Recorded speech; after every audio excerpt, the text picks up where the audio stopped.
Mais uma vez, bom dia. Shalom. Pode sentar, por favor. Que coisa linda.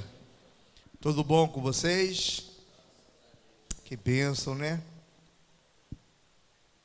Abra sua Bíblia no livro de Mateus, capítulo 17.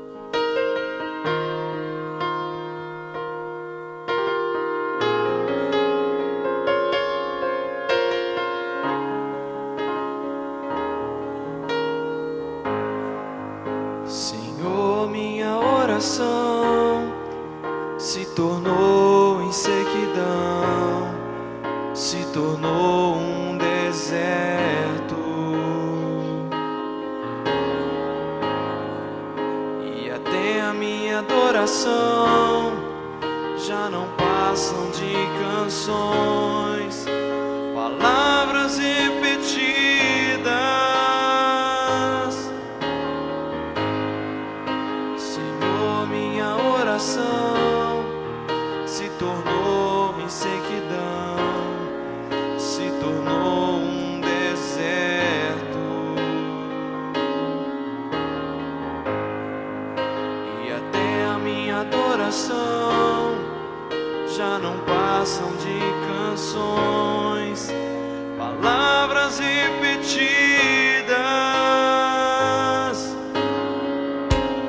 Abre o céu, Senhor, deixa a chuva descer. Abre o céu, Senhor, deixa a chuva descer. A terra seca está aqui, a terra seca sou eu. A terra seca está aqui, a terra seca sou eu.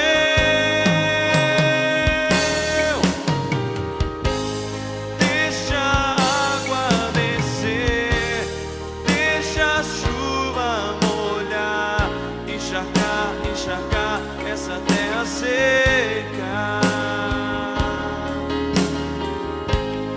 Deixa a água descer, deixa a chuva molhar, encharcar essa terra seca.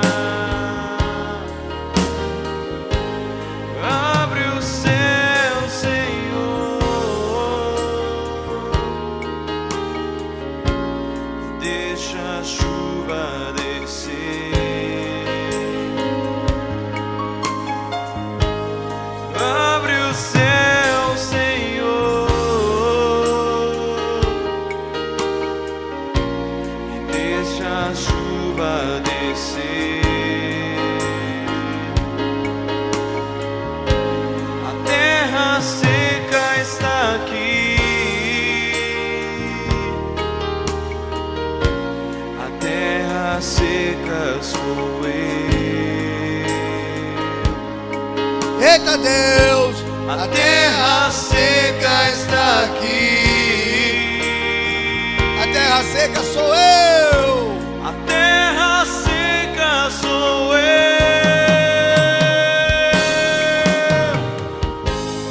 Deixa a água descer, deixa a chuva molhar, encharcar essa terra seca.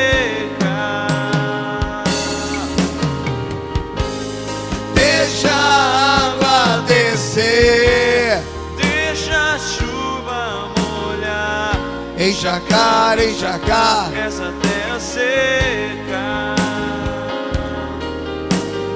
isso. Deixa a água descer. Deixa a chuva molhar, encharcar essa terra seca. Mateus 17.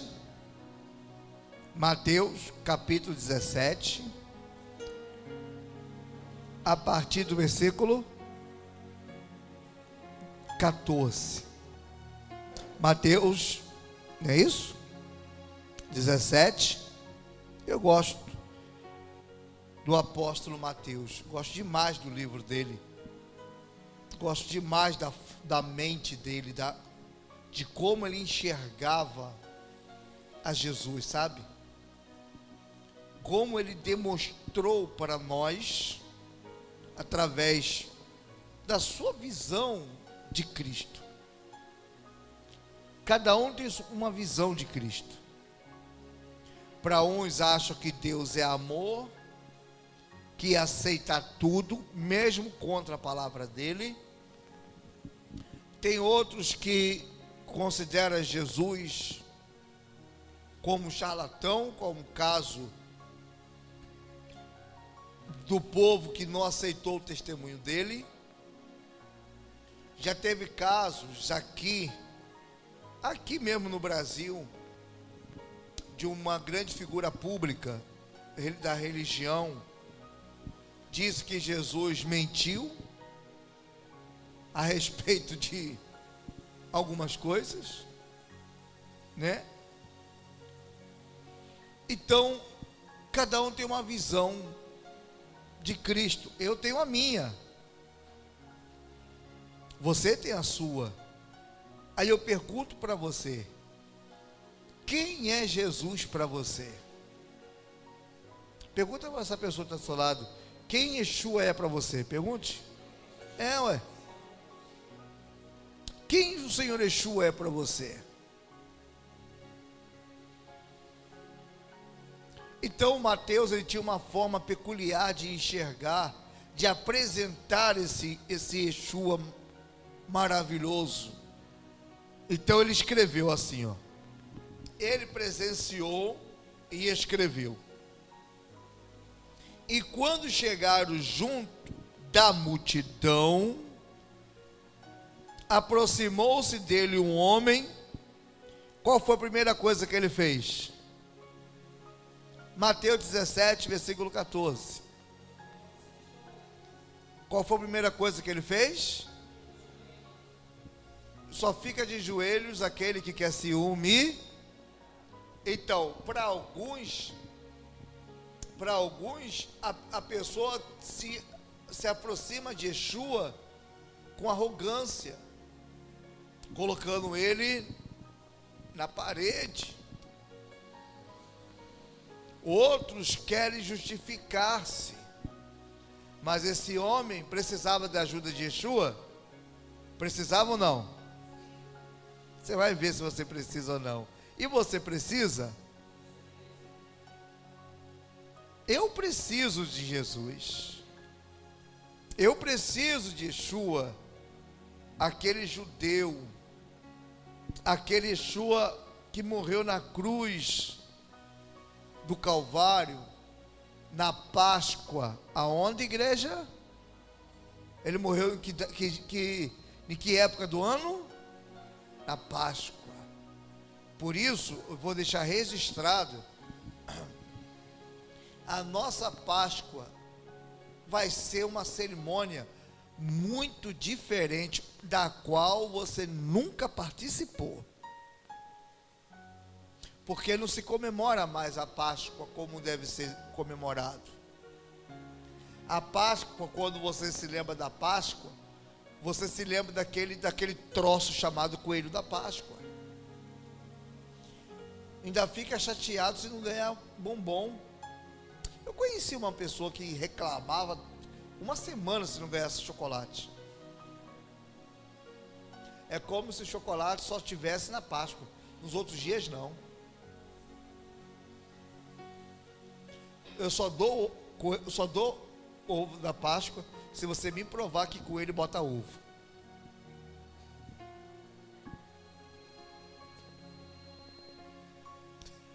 Vocês estão compreendendo?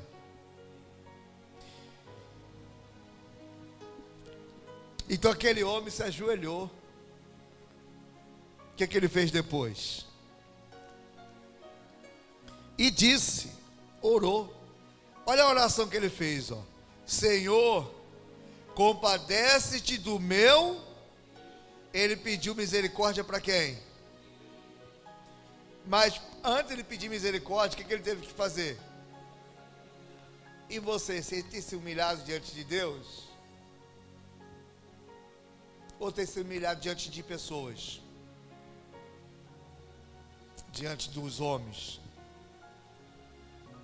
Porque é lunático e sofre muito. E era só o filho que sofria? Pois muitas vezes cai no fogo e outras não. Olha só, outras vezes cai na onde? E outras o que? Está aí? Ou seja, ele caía mais na onde?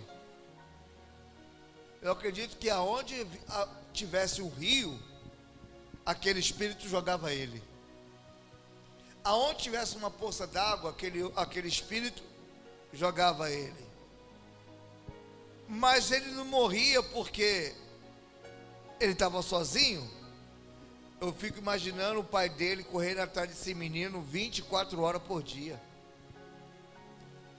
Fazia nada mais da vida dele a não ser atrás do filho. Versículo 16, ó. Apresentei-o aos teus discípulos, mas eles não puderam curá-lo. Aí Jesus exclamou: ó geração incrédula e perversa. Jesus chamou aquela geração, aquele povo todo, de duas categorias. Primeira de quê? Incrédulo. O que é incredulidade? Não acredita. Mas aquele homem acreditava? Acreditava ou não? Vamos pensar. Ele acreditava?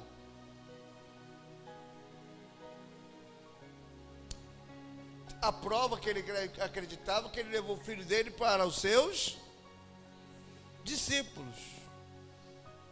Então por que Jesus chamou aquele povo de incrédulo? E não apenas incrédulo não, perversa também. O que está no seu coração? É incredulidade ou certeza de fé? Aqueles homens eram perversos, só Deus sabe o que eles faziam. Só Deus sabe que tipo de palavras que saíam da sua boca. Só Deus sabe como é que era a visão deles para com Jesus. Eu acredito que aquele homem só levou o filho dele para Jesus porque não teve mais aonde. Aí ele falou: geração perversa, ó, até quando estarei convosco? Uma pergunta. Até quando até quando que vocês vão sofrer? Se eu não estivesse aqui, como é que vocês iam resolver a sua vida? Por que vocês estão passando por isso? Porque eles eram incrédulos. Ou seja, eles não apenas acreditavam em Deus, tinha alguma coisa misturando a sua. Aqueles estavam em Israel. É o lugar que muitos de nós se afastou. O Evangelho de Cristo se afastou de Israel. Se divorciou dessa terra maravilhosa. Aquele estava em Israel. E Jesus chamou aquele povo de incrédulos e também perversa. Ele disse: até quando que vocês vão sofrer? Por que vocês estão sofrendo? Até quando que eu vou estar aqui? Ou seja, eu não vou estar aqui para sempre. Vou ter uma hora que eu vou embora. E aí? Para quem que vocês vão recorrer? Mas ele estava de joelhos. Traz-me aqui o menino. E Jesus repreendeu o demônio, e este saiu do menino. E desde aquela hora, o menino ficou... Que coisa linda, né? Então os seus discípulos, aproximando-se de Jesus, perguntou em particular: por que motivo, olha só, por que motivo não podemos nós o quê? E Jesus respondeu: por causa da pequenez da vossa... Jesus falou que a fé deles estava... Entenda essa aí. Repete comigo. Estava pequena. Jesus chamou a fé deles, achou, viu que a fé deles era... Vamos lá.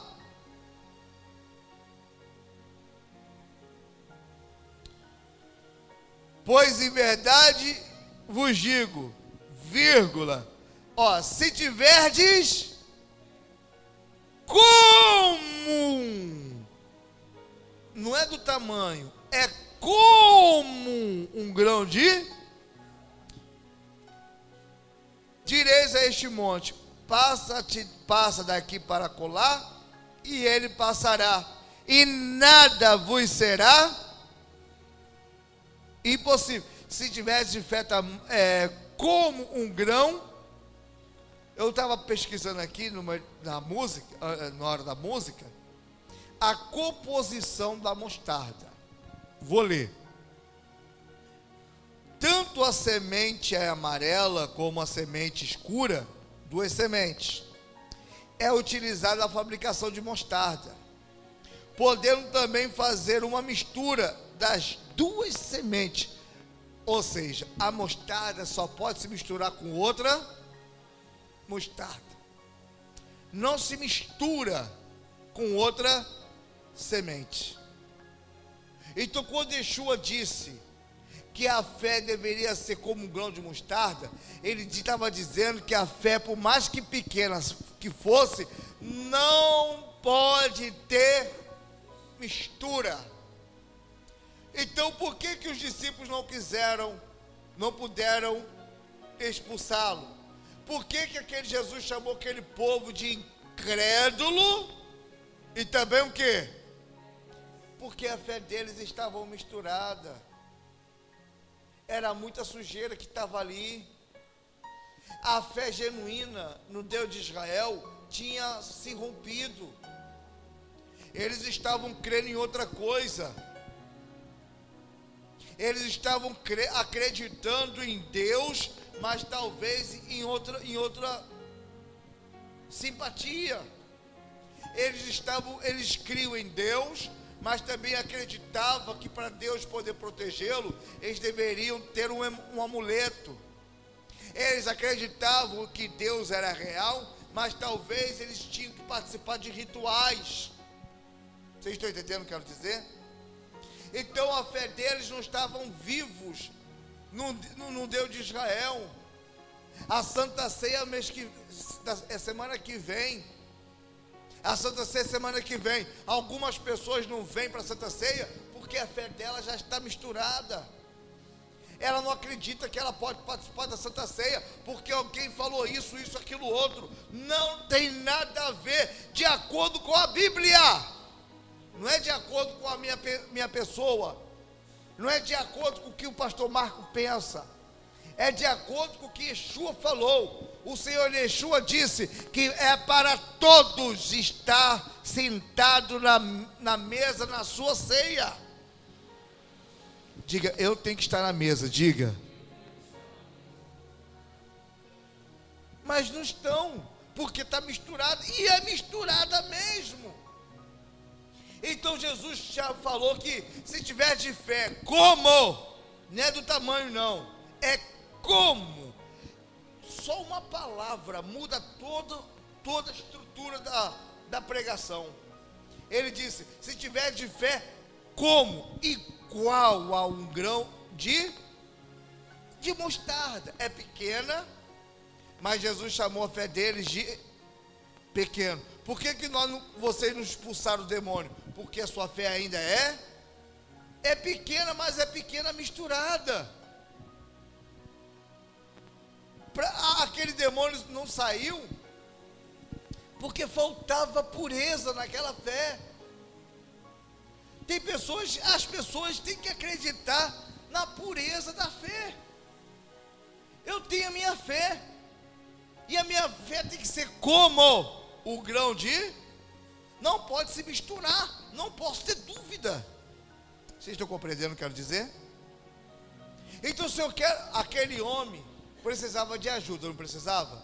Qual era o foco maior do problema dele? Ele se ajoelhou por causa de quem? Ele pediu ajuda por causa de quem? E levou uma paulada de Jesus por causa de quem? Do filho. Chamou ele de incrédulo. E nós somos incrédulos.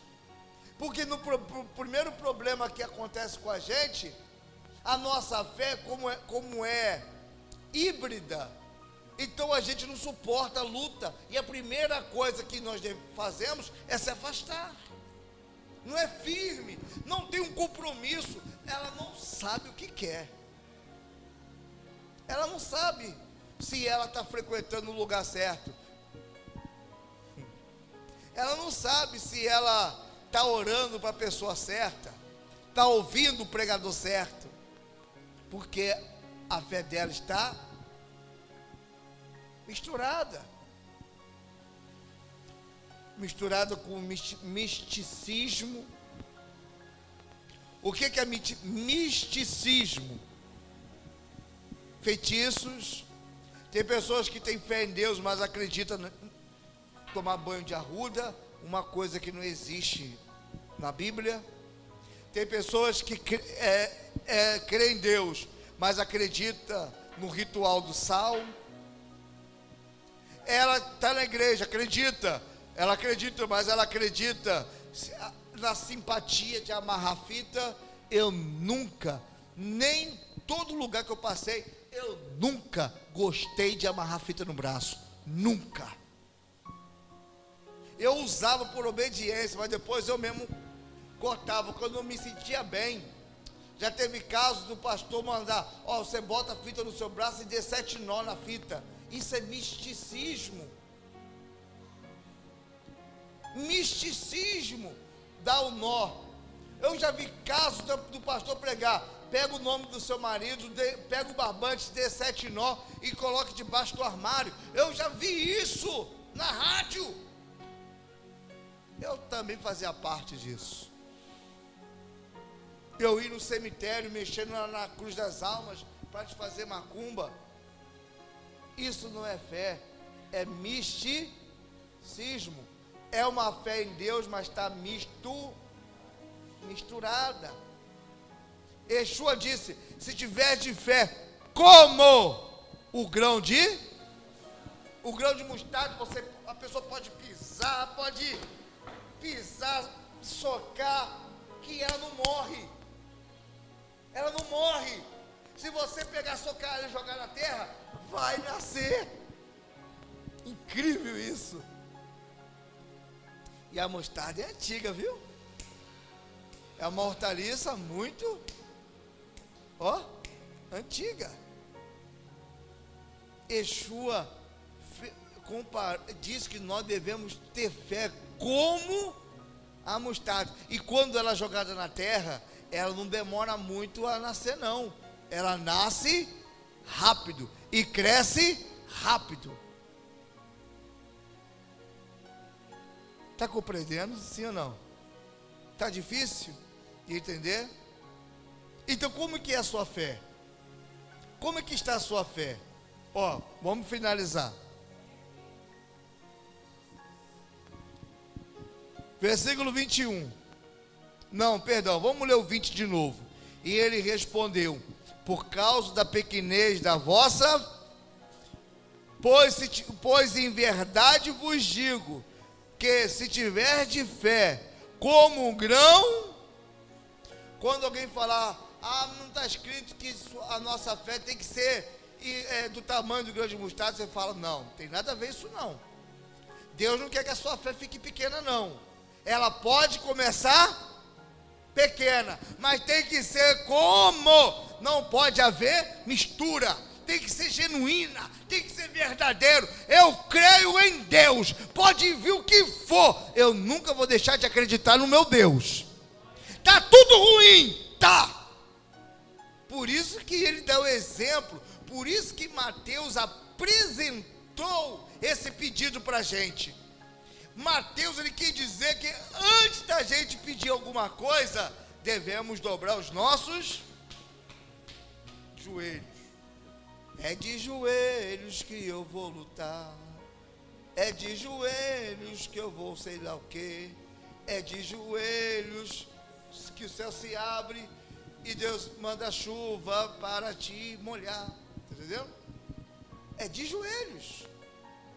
Elias, quando falou que o céu ia parar, ele não se ajoelhou não, mas teve que se prostrar 7 vezes para poder a chuva vir. Mas as pessoas não querem fazer isso, sabe por causa de quê? Que a sua fé está está o que, igreja?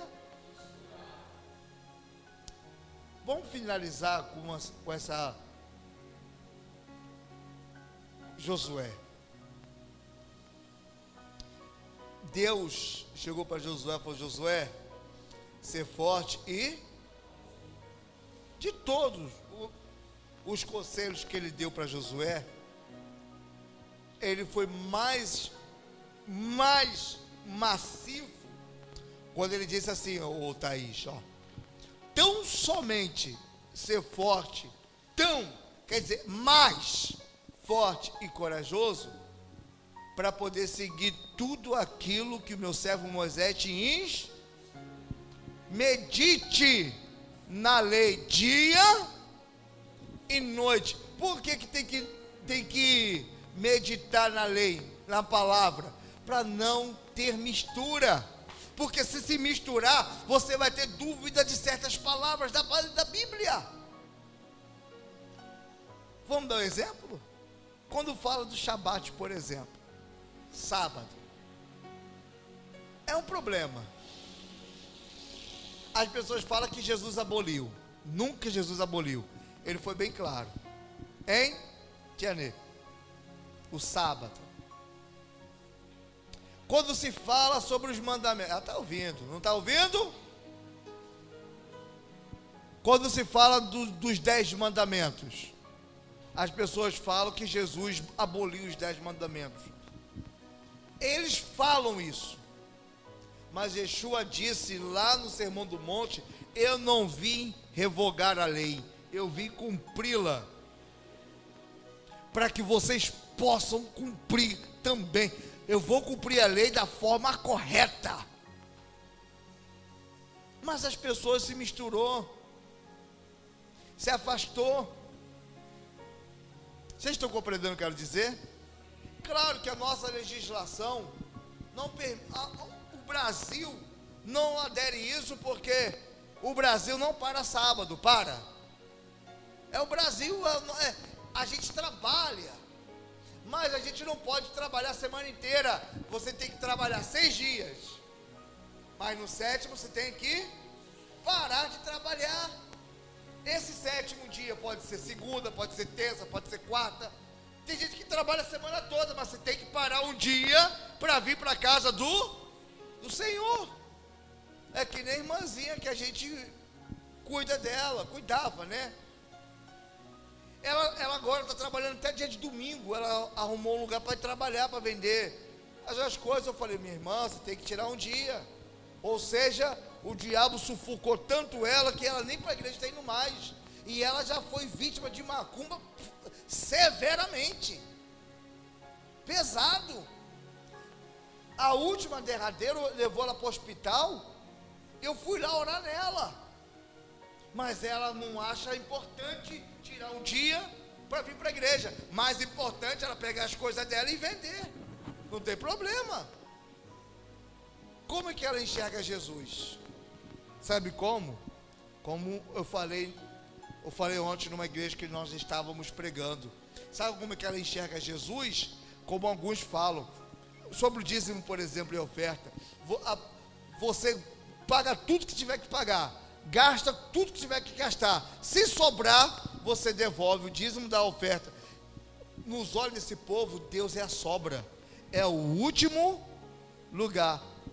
Ele aprendeu que ele é mais importante, a necessidade dele é mais importante, a necessidade da família dele é mais importante, a necessidade dele é mais importante do que Deus. Por isso que a fé dele não é como um grão de mostarda. Não é. Não é, pastor, não é que é pequeno ou grande. Não. Não é como um grão de mostarda. É misturada. Por isso que ela é incrédula e também é perversa. E por causa da incredulidade dela, por causa da perversidade dela, é que estava levando ela a sofrer. Está difícil de entender aí? Por isso que eu não sou adepto de ensinar nada além do que está escrito, porque a gente já está muito bem suprido.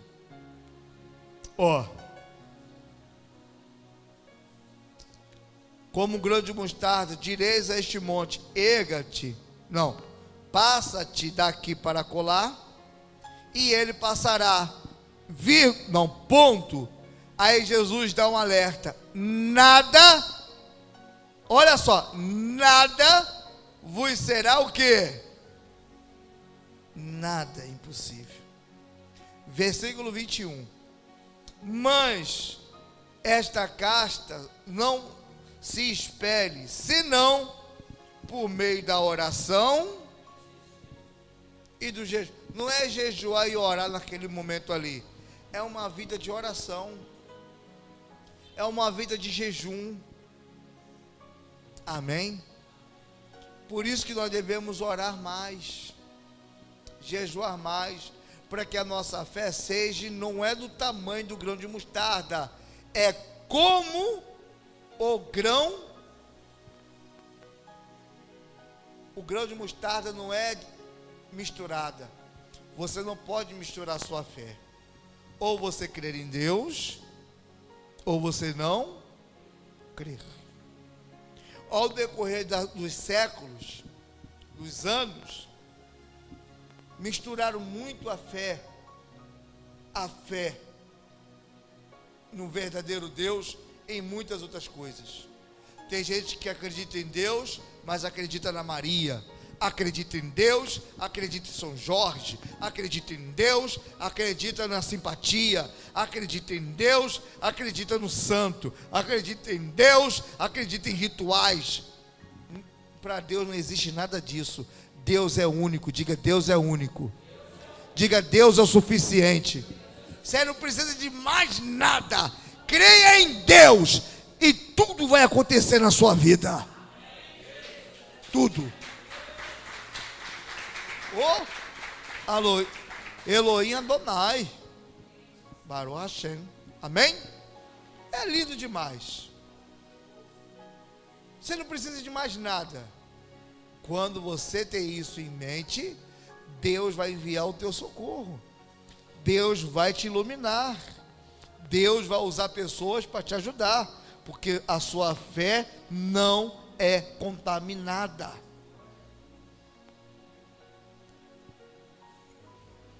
Você acredita nisso aqui? Quem acredita no que está escrito? E eu pergunto mais uma vez: a sua fé está misturada ou não?